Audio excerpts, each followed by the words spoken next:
most sports polls. USA Today Sports' Michael Schwartz looks at the top 5 quarterbacks of the 2018 NFL Draft and the teams that would be the best fit for each.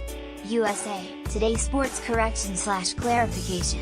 An earlier version of this story misidentified one of the teams that does not have cheerleaders. Pittsburgh Steelers are one of the 6 teams without them. The Houston Texans aren't even bothering with the pretense.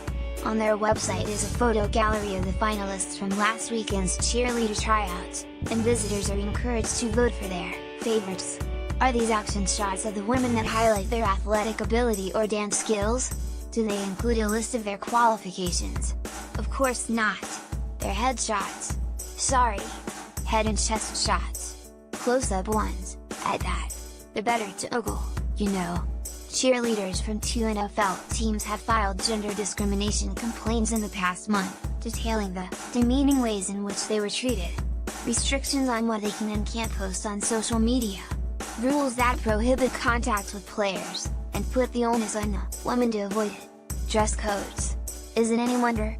The underlying premise of NFL cheerleaders is degrading, presenting women as nothing more than objects to be leered at. With skimpy, suggestive outfits as their uniform, their only purpose is to titillate.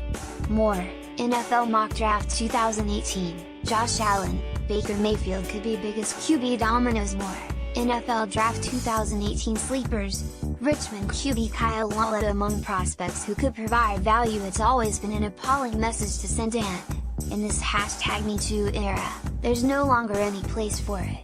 NFL cheerleaders need to go.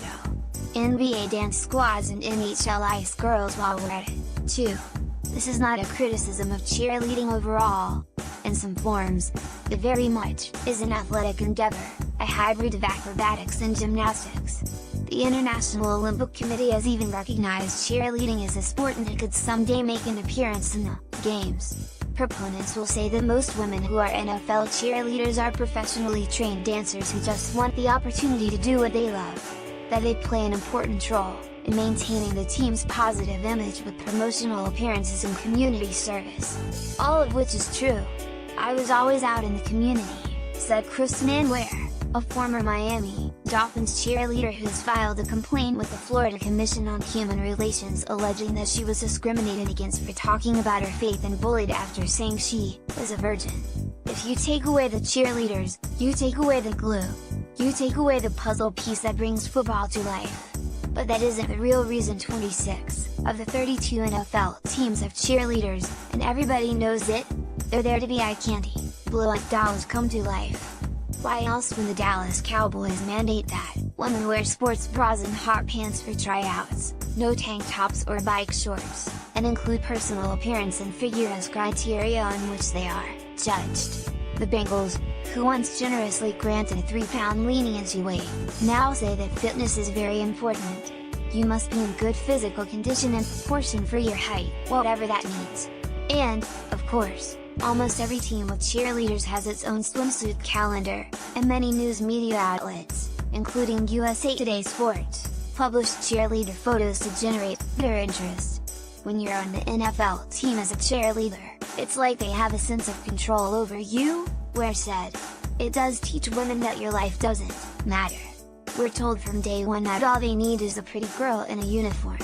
The NFL has a long history of disregarding and demeaning women, only acknowledging them when it suits the league's financial interests. Few teams have female executives, even fewer have female owners.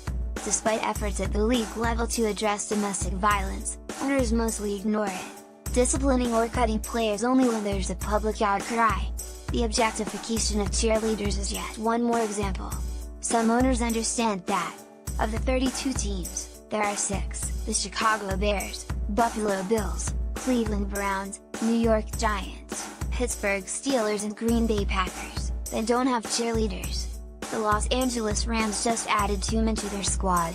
Philosophically, we have always had issues with sending scantily clad women out on the field to entertain our fans, John Mara, the Giants co-owner, told the New York Times.